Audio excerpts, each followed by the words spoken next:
Hi students, today topic is what is software engineering. The definition is software engineering is the process of analyzing user needs and designing, constructing and testing end user applications. So software engineering అంటే user యొక్క requirements ఏవైతే ఉన్నాయో వాటిని analyse చేసి next next ఏం చేస్తామంటే డిజైనింగ్లోకి convert చేస్తున్నాం. So మనం తీసుకున్న రిక్వైర్మెంట్స్ యూజర్ యొక్క రిక్వైర్మెంట్స్ ఏవైతే ఉన్నాయో వాటిని అనలైజ్ చేసిన తర్వాత యాక్చువల్గా అవి డాక్యుమెంటేషన్ ఫార్మేట్లో ఉంటాయి.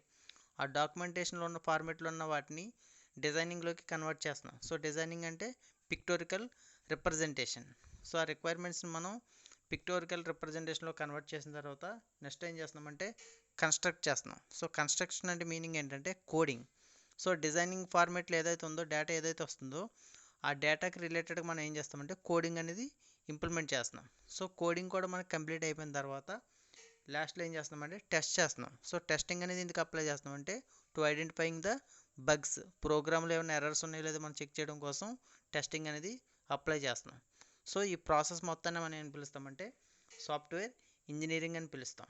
సో యాక్చువల్గా ఫస్ట్ యూజర్ యొక్క నీడ్స్ని మనం అనలైజ్ చేయాలి. సో అనలైజేషన్ చేస్తున్నామంటే ఫస్ట్ ఆఫ్ ఆల్ రిక్వైర్మెంట్స్ని యూజర్ దగ్గర నుంచి వాడికి కావాల్సిన రిక్వైర్మెంట్స్ అనేది మనం గ్యాదర్ చేస్తున్నాం. ఈ తీసుకున్న రిక్వైర్మెంట్స్ అనేవి మనకి ఏ ఫార్మేట్లో ఉంటాయంటే డాక్యుమెంటేషన్ ఫార్మేట్లో ఉంటాయి.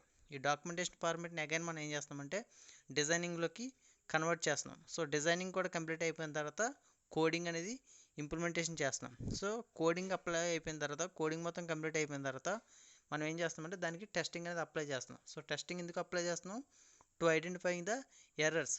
సాఫ్ట్వేర్ రన్ అవ్వాలంటే కంపల్సరీగా అందులో ఎటువంటి ఎర్రర్స్ ఉండకూడదు. సో యూజర్కి ఇచ్చే ముందే ఫస్ట్ ఆఫ్ ఆల్ మనం ఏం చేయాలి, టెస్ట్ చేయాలి. సో టెస్టింగ్లో మనకి ఎటువంటి ఎర్రర్స్ కనుక మనం ఐడెంటిఫై చేయలేకపోతే దాన్ని మనం ఏం చేస్తామంటే ఆ క్లయింట్ ఎవరైతే మనకు సాఫ్ట్వేర్ ఇచ్చారో వాడికి అది ఆ ప్రోగ్రామ్ని అసైన్ చేస్తున్నాం.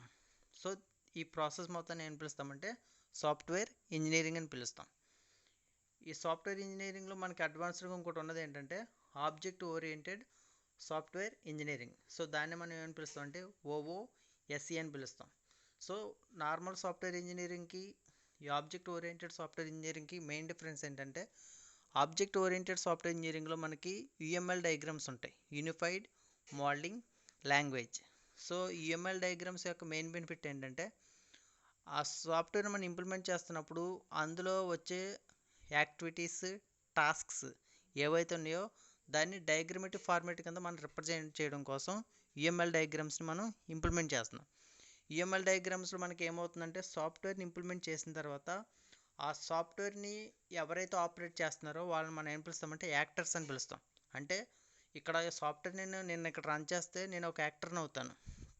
నాకు బ్యాక్గ్రౌండ్ నుంచి ఎవరైతే అవుట్పుట్ని ఇస్తున్నారో ఆ పర్సన్ని మనం ఏం పిలుస్తాం, అడ్మిన్ అని పిలుస్తాం. తను కూడా ఏమవుతారంటే ఇక్కడ మనకి యాక్టర్ అవుతారు. అలాగే యాక్టివిటీస్ని, టాస్క్స్ని ఈ మొత్తాన్ని ఒక డయాగ్రమెటిక్ ఫార్మేట్లో రిప్రజెంట్ చేయడం కోసం మనం ఇచ్చేసే డయాగ్రామ్స్ ఏంటంటే UML diagrams, unified modelling language. So ఈ ఆబ్జెక్ట్ ఓరియంటెడ్ సాఫ్ట్వేర్ ఇంజనీరింగ్ కాన్సెప్ట్ని ఐవర్ జాకబ్సన్ అండ్ సైంటిస్ట్ 1992లో ఇంప్లిమెంట్ చేశారు. సో మెయిన్ డిఫరెన్స్ ఏంటంటే UML డయాగ్రామ్స్. ఈ OOSE is the first object oriented programming language. So ఈ OOSE అనేది ఏమవుతుందంటే మనకి first object oriented programming language అనేది అవుతుంది. Next software engineering layered technology. So software ఇంజనీరింగ్లో మనం ఏ ప్రాజెక్ట్ని, ఏ సాఫ్ట్వేర్ని ఎలా ఇంప్లిమెంట్ చేయాలనేది చెప్పే ప్రాసెస్ని మనం సాఫ్ట్వేర్ ఇంజనీరింగ్ అంటాం. ఈ సాఫ్ట్వేర్ ఇంజనీరింగ్లో మనకి డిఫరెంట్ లేయర్స్ ఉంటాయి. సో సాఫ్ట్వేర్ ఇంజనీరింగ్లో మీరు ఏ పారాడైమ్ తీసుకున్నా కానీ, ఏ మోడల్ తీసుకున్నా కానీ కంపల్సరీగా అందులో డిఫరెంట్ లేయర్స్ ఉంటాయి. సో ఒక లేయర్ నుంచి మనకి కంప్లీట్ అయిపోయిన తర్వాత మనం నెక్స్ట్ లేయర్కి మూవ్ అవుతున్నాం. సో ఈ సాఫ్ట్వేర్ ఇంజనీరింగ్లో ఉండే లేయర్స్ ఏంటనేది మనం ఇక్కడ చూద్దాం. సో చూడండి, ఇక్కడ software engineering is a fully layer technology. So కంప్లీట్గా సాఫ్ట్వేర్ ఇంజనీరింగ్ అనేది full layer technology. So to develop a software we need to go from one layer to another layer. ఒక సాఫ్ట్వేర్ మనం ఇంప్లిమెంట్ చేయాలంటే కంపల్సరీగా ఒక layer complete అయిపోయిన తర్వాతే next లేయర్కి మూవ్ అవ్వాలి. All these layers are related to each other and each layer demands the fulfilment of the previous layer. So ఈ లేయర్ టెక్నాలజీలో ఒక లేయర్ అనేది ఇంకో లేయర్కి కంపల్సరీగా రిలేషన్ ఉంటుంది. సో ప్రీవియస్ లేయర్ కంప్లీట్గా ఫుల్ఫిల్ అయిన తర్వాత మనం నెక్స్ట్ లేయర్కి మూవ్ అవ్వాలి. డయాగ్రామ్ చూడండి. సో ఇందులో మొత్తం ఓవరాల్గా మనకు సాఫ్ట్వేర్ ఇంజనీరింగ్లో 4 లేయర్స్ ఉన్నాయి.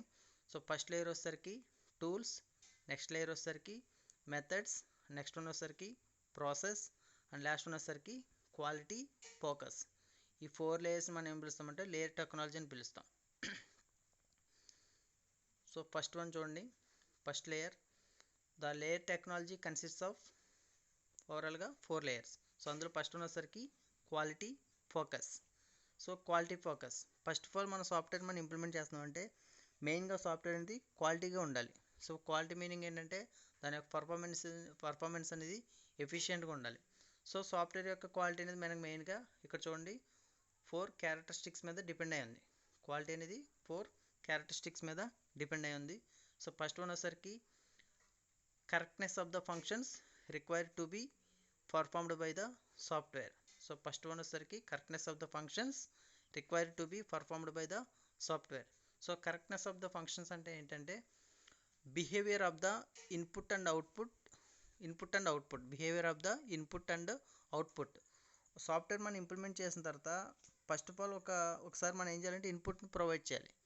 సో ఇన్పుట్ని ప్రొవైడ్ చేసినప్పుడు యాజ్ ఏ ప్రోగ్రామర్గా ఇన్పుట్ ఇస్తున్నప్పుడు దాని నుంచి మనకి అవుట్పుట్ అనేది మనం కంపల్సరీ ఎక్స్పెక్ట్ చేస్తాం. ఫర్ ఎగ్జాంపుల్ మీరు ఒక శాంపుల్ ప్రోగ్రామ్ తీసుకోండి, edition of 2 numbers programme.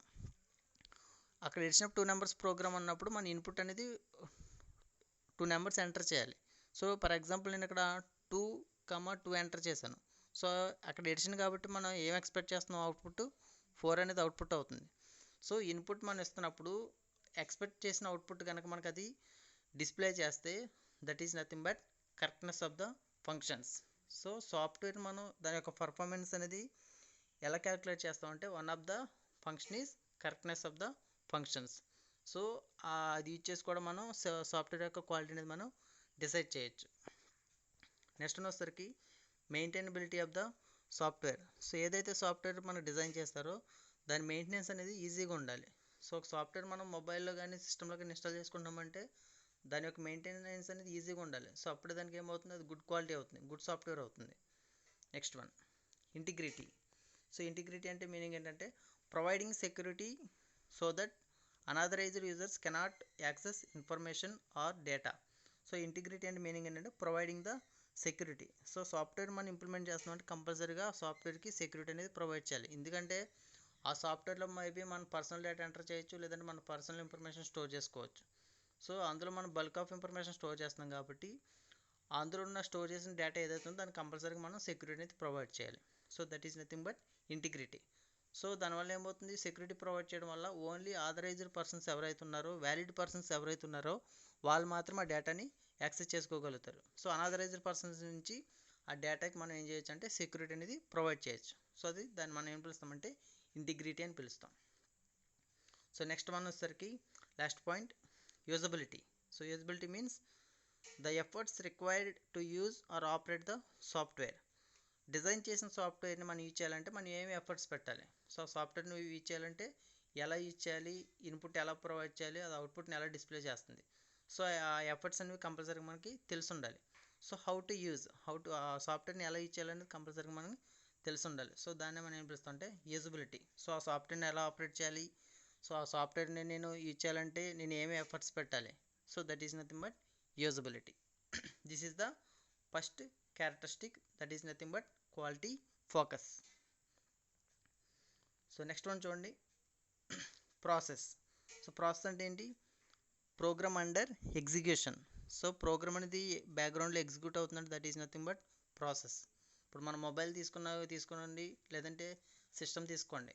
So మనం సిస్టంలో ఒక వర్డ్ డాక్యుమెంట్ మనం ప్రిపేర్ చేస్తున్నప్పుడు బ్యాక్గ్రౌండ్లో నెంబర్ ఆఫ్ వర్క్ అనేది జరుగుతుంది. ఫర్ ఎగ్జాంపుల్ డేట్, టైం అనేది మనం వర్క్ చేస్తున్నా కానీ బ్యాక్గ్రౌండ్లో టైం అనేది అప్డేట్ అవుతూనే ఉంటుంది. సెకండ్స్, మినిట్స్, అవర్స్ ఇవన్నీ కంటిన్యూస్గా అప్డేట్ అవుతుంది. సో అక్కడ అది ఆ వర్క్ అనేది కంటిన్యూగా జరుగుతుంది కాబట్టి దాన్ని మనం ఏం పిలుస్తామంటే ప్రాసెస్ అని పిలుస్తాం. So process it is the base layer or foundation layer for the software engineering. So ఈ ప్రాసెస్ అనేది ఏమవుతుందంటే ఈ ప్రాసెస్ లేయర్ అనేది ఏంటంటే బేసిక్ లేయర్. సో సాఫ్ట్వేర్ ఇంజనీరింగ్లో ఏ మోడల్ తీసుకున్నా కానీ ప్రాసెస్ అనేది ఏమవుతుందంటే బేసిక్ లేయర్ అవుతుందని చెప్తున్నాడు.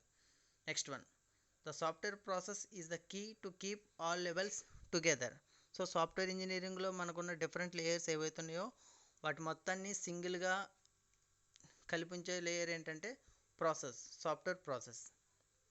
Next one, it defines framework that includes different activities and tasks. So it defines the framework. Framework and means interface. మనకి ఏదైతే విజిబుల్ అవుతుందో స్క్రీన్ మీద, డెస్క్టాప్ మీద మనకి ఏదైతే విజిబుల్ అవుతుందో దాన్ని మనం ఏం పిలుస్తుంటే ఫ్రేమ్వర్క్ అవుతుంది. ఆ ఫ్రేమ్వర్క్లో మనకి అందులో ఏముంటాయంటే మనం చేయాల్సిన tasks, activities, different activities, task అది ఏం చేస్తుందంటే అందులో మనం సెట్ చేస్తున్నాం. So that is nothing but framework. Last one, in short it covers all activities, actions and tasks required to be carried out for software development. So ఫైనల్గా ఏం చెప్తున్నారంటే ఈ ప్రాసెస్లో మనకి ఏముంటాయంటే ఒక సాఫ్ట్వేర్ డెవలప్మెంట్కి చేయాల్సిన యాక్టివిటీస్ ఏంటి, యాక్షన్స్ ఏంటి, టాస్క్స్, ఏ టాస్క్స్ని పర్ఫామ్ చేయాలి, ఇవన్నీ మనకి ఎందులో ఉంటాయంటే ఈ ప్రాసెస్ లేయర్లో ఉంటాయి. So this is nothing but process. Next one, methods. So యాక్చువల్గా మెథడ్ అంటే ఏంటి, యాక్చువల్ ఇంప్లిమెంటేషన్ కోడ్. సో మెథడ్లో మనకి ఏముంటుందంటే యాక్చువల్ ఇంప్లిమెంటేషన్ కోడ్ ఉంటుంది. దాన్ని ఎగ్జిక్యూట్ చేస్తే మనకి ఏమవుతుందంటే ఫైనల్గా అవుట్పుట్ వస్తుంది.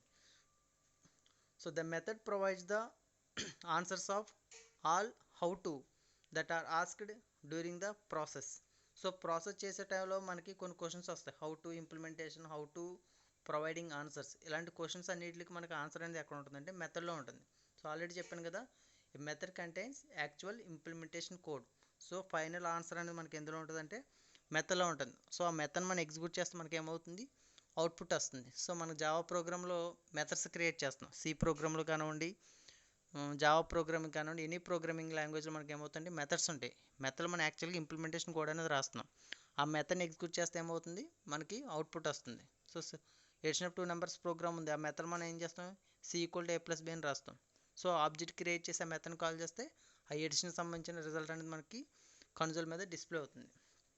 సో మన వర్క్ ఎలా చేయాలి అన్న దానికి ఆన్సర్ మనకి ఎందులో ఉంటుందంటే మెథడ్స్లో ఉంటుంది.